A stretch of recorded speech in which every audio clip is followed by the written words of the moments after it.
पानी को नहीं छोड़ा, दारू को भी नहीं छोड़ा। तो आप ऐसा करोगे काम तो ये तो भुगतना ही पड़ेगा साहब। पानी का काम पिताजी करे, दारू का काम बेटी जी ने किया है। तो हमको क्या लेने देना है? ईडी को पता चल गया, आईटी को पता चल गया, जो उनको सजा देना है वो दे रहे हैं। आप किस प्रकार से इसको ड्रामा कह सकते हैं? अरे नुकसान तो हमारा हुआ है, धर्म के रास्ते पे चलकर भाजपा को नुकसान हुआ है। 2023 में जब कविता का अरेस्ट नहीं हुआ है इसी मुद्दे को लेकर कि सबने क्या ताना मारी है कि हमारा भाजपा का हाथ था, हालांकि हमारा हाथ था ही नहीं उसमें। इस देश में जब जब जिसने प्रजा का पैसा खाकर अगर गलत काम करते हैं, आज ना कल धर्म अपना जवाब देकर ही रहेगा। इस गलती करने वाले चाहे स्त्री हो या पुरुष, यहाँ पे न्याय मिलने के लिए या गलती को बाहर निकालने के लिए या उनको सख्त से सख्त पनिशमेंट देने के लिए कोई जेंडर बयास नहीं, यानी औरत और पुरुष में कोई फर्क नहीं है। यहाँ पर जब स्त्री आगे बढ़कर हर मायने में अपने आप को डॉक्टर्स, इंजीनियर, पॉलिटिशियन बनना चाहती है तो स्त्री का धर्म बनता है कि वो न्याय से धर्म करें, पालन करें। अगर आप इसको छोड़कर आप इस प्रकार के स्कैम्स करते रहोगे तो तब तो आपको सज़ा मिलनी ही चाहिए। तो सज़ा थोड़ी देखती है पुरुष है स्त्री है। बीआरएस पार्टी इसको इलीगल कह रही है क्योंकि मैटर अभी सुप्रीम कोर्ट में है, फिर भी अरेस्ट किया गया है क्योंकि प्राइम मिनिस्टर मोदी यहाँ पर है और उनका रोड शो चल रहा है। उसी दौरान एमएलसी कविता को अरेस्ट किया गया है। इसको इलीगल सर, मैं एक बात बताती हूँ आपको, जहाँ उन्होंने आज तक ओल्ड सिटी में, मैं मुद्दा यहाँ तक लेके आती हूँ, हैदराबाद लोकसभा पार्लियामेंट में आपने फ्लाईओवर्स नहीं डाली है, तो ये गलत काम नहीं है। गलत काम नहीं, आपने गलत काम नहीं किया है। आपने तो एक के पीछे एक गलत काम किया है। आपने जब वो डैम बनाया है, पूरे टूट रहा है वो, ये गलत काम नहीं है।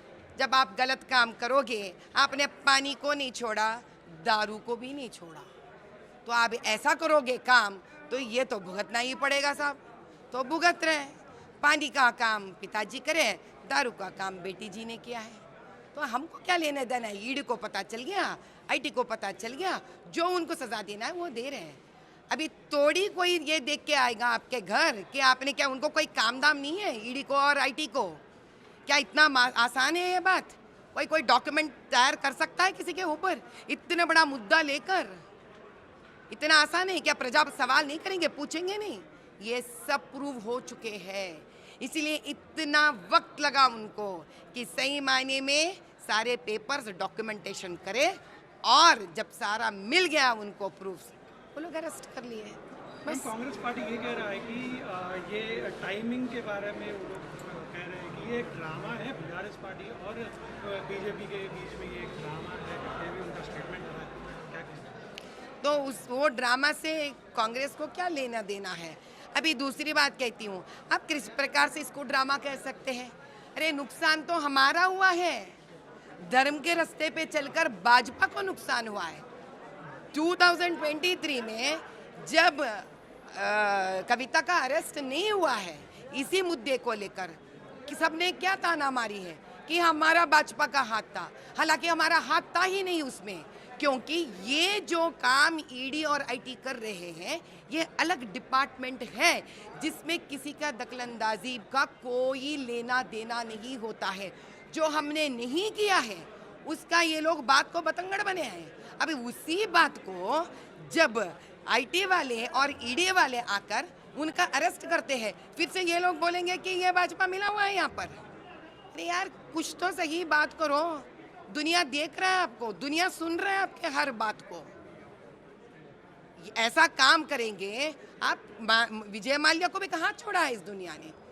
इस देश में जब जिसने प्रजा का पैसा खाकर अगर गलत काम करते हैं, गलत रास्ते लेके आगे बढ़ना चाहते हैं, जो प्रजा का मिलने वाला धन आप गलत तरीके से कमाने की कोशिश करोगे, आज ना कल धर्म अपना जवाब देकर ही रहेगा।